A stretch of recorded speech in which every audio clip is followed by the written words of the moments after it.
ഒരു കാര്യം കൂടി, ശാന്തി ബിൽ. അർത്ഥം, രാജ്യത്ത് ആണവ നിലയങ്ങൾ സ്വകാര്യ മേഖലയ്ക്ക് അനുവദിക്കാൻ പോകുന്നു.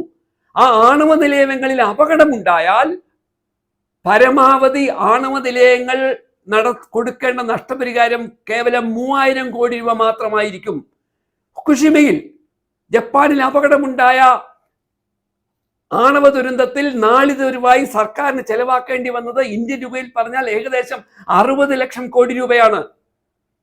അവർ തന്നെ പറയുന്നു, ഫുകുഷിമയുടെ പ്രശ്നം മൊത്തം പരിഹരിക്കപ്പെടണമെങ്കിൽ ഇന്ത്യൻ രൂപയിൽ 1 ലക്ഷം കോടി രൂപയോളം ചെലവാക്കേണ്ടി വരുമെന്ന്. അങ്ങനെ ഇരിക്കെയാണ് നമ്മുടെ രാജ്യത്ത് ആണവ നിലയങ്ങൾ ഉണ്ടാക്കുന്ന അപകടങ്ങളുടെ ഭീഷണി വർദ്ധിപ്പിക്കും വിധം ഇത് സ്വകാര്യ സ്ഥാപനങ്ങളെ ഏൽപ്പിക്കുന്നു. നഷ്ടപരിഹാരത്തിന്റെ തുക അത് 3000 കോടിയുടെ മുകളിലേക്ക് പോകാൻ പാടില്ല എന്ന് പറയുന്നു. ഇനിയും ആണവ നിലയങ്ങൾ ഉണ്ടാക്കുമ്പോൾ അതിന്റെ ഉപകരണങ്ങൾ നൽകുന്ന കമ്പനിക്ക് ഇതിന്റെ ബാധ്യതയില്ല എന്ന് പറയുന്നു. അങ്ങനെ ബഹുരാഷ്ട്ര കുത്തക ആണവ കമ്പനികളെ ഏകപക്ഷീയമായി സഹായിക്കുന്ന തീരുമാനത്തിലേക്ക് പോകുന്നു. തീർന്നില്ല. ഈ സമരം വിദ്യാഭ്യാസ മേഖലയിൽ നടക്കുന്ന സമ്പൂർണമായ കാവ്യവൽക്കരണത്തിനെതിരെ കൂടി ഈ സമരം ശക്തമായ ചില സൂചനകൾ നൽകുന്നുണ്ട്. നമുക്കറിയാമല്ലോ, വിദ്യാഭ്യാസം എന്നത് സംസ്ഥാന സബ്ജക്റ്റ് ആയിരുന്നു. സംസ്ഥാനങ്ങൾക്കായിരുന്നു വിദ്യാഭ്യാസത്തിന്റെ തീരുമാനമെടുക്കാനുള്ള പൂർണ്ണാവകാശം. അതിൽ ഭാഗികമായി മാറ്റമുണ്ടാക്കിയത് ഇന്ദിരാഗാന്ധിയുടെ കാലത്താണ്.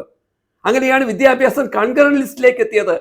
എന്നാൽ പൂർണ്ണമായും കേന്ദ്ര സർക്കാർ എന്ത് പഠിക്കണം, ഓരോ സംസ്ഥാനത്തിലെയും വിദ്യാർത്ഥികൾ ഏത് ഭാഷയിൽ പഠിക്കണം എന്ന് പറയുകയും ഹിന്ദുത്വ രാഷ്ട്രീയത്തെ വിദ്യാർത്ഥികളിൽ അടിച്ചേൽപ്പിക്കുന്ന വിധത്തിലേക്കുള്ള ചില മറിമായങ്ങൾ ഇതിൽ ഉൾപ്പെടുത്തുകയും ചെയ്യുകയും കമ്പനികളുടെ താല്പര്യങ്ങൾക്ക് വേണ്ടി കേവലമായ ചില ടെക്നിക്കൽ പണികൾ മാത്രം പഠിക്കുന്നവരായി നമ്മുടെ വിദ്യാർത്ഥികളെ മാറ്റുന്ന തരത്തിൽ നമ്മുടെ മാർക്കറ്റ് ഓറിയന്റഡ് വിദ്യാഭ്യാസം എന്ന രീതിയിൽ വിദ്യാഭ്യാസത്തിന്റെ ശരിയായ ഉള്ളടക്കത്തെ അട്ടിമറിക്കുന്നു, വിദ്യാഭ്യാസ മേഖലയെ കാവ്യവൽക്കരിക്കുന്നു.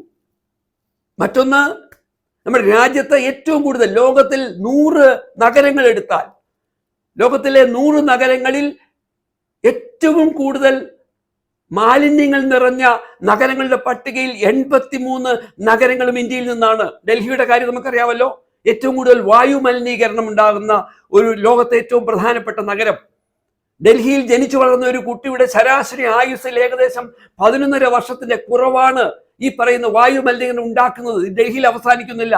ഡൽഹി എടുത്താലും, മുംബൈ എടുത്താലും, കൽക്കത്ത എടുത്താലും, ബാംഗ്ലൂർ എടുത്താലും, നാഗ്പൂർ എടുത്താലും ഇന്ത്യയിൽ വായു മലിനീകരണം അതിശക്തമാകുമ്പോൾ ഇന്ത്യൻ ജനങ്ങളുടെ ആയുർദൈർഘ്യത്തിൽ ഏകദേശം 4.5 വർഷത്തിന്റെ കുറവുണ്ടാകുന്ന തരത്തിൽ ഇവിടുത്തെ വായു മലിനീകരണവും നമുക്കറിയാവുന്ന പോലെ ജലമലിനീകരണവും ഒക്കെ രൂക്ഷമാകുകയാണ്. ഇതിന്റെ പശ്ചാത്തലത്തിലാണ് രാജ്യത്തെ തൊഴിലാളികൾ കഴിഞ്ഞ നാളുകൾ നേടിയെടുത്ത അവരുടെ അവകാശങ്ങൾ പുതിയ അവകാശങ്ങൾക്ക് വേണ്ടിയല്ല, ഉണ്ടായിരുന്ന അവകാശങ്ങൾ സംരക്ഷിക്കാൻ വേണ്ടി 8 മണിക്കൂർ പണി, 8 മണിക്കൂർ വിശ്രമം, 8 മണിക്കൂർ വിനോദം എന്ന തരത്തിലുള്ള ചിക്കാഗോ തെരുവീതിയിൽ ഉയർത്തിയ നൂറ്റാണ്ടുകൾക്ക് മുമ്പുള്ള അവകാശങ്ങളെ പോലും മാറ്റിമറിക്കുന്ന വിധത്തിൽ 12 മണിക്കൂർ നിങ്ങൾ പണിയെടുക്കണമെന്ന് പറയുകയും കർഷകരുടെ അവകാശങ്ങളെ മൊത്തത്തിൽ അട്ടിമറിക്കുന്ന തീരുമാനമുണ്ടാവുകയും വൈദ്യുതി മേഖല പോലെയുള്ള ജനങ്ങൾക്ക് ദൈനംദിനം ആവശ്യമായ മേഖലയെ